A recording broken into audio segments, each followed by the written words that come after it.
आज़ाद कश्मीर नीलम valley में भारतीय फौज की फायरिंग से शहीद होने वाले पाक फौज के लाशनाक जायद फारूकी की आबाई गांव कलसा में नमाज जनाजा अदा करके फौजी एजाज के साथ सुपुर्द हक कर दिया गया। नमाज जनाजा में ज़िली इंतजामिया के सियासी और समाजी शख्सियात ने कसीर तादाद में शिरकत की।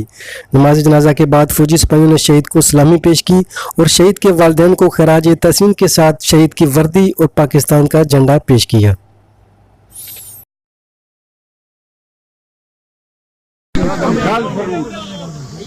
जगह बांट दी उन्होंने बात दी था काम तो दिया मैं सुनी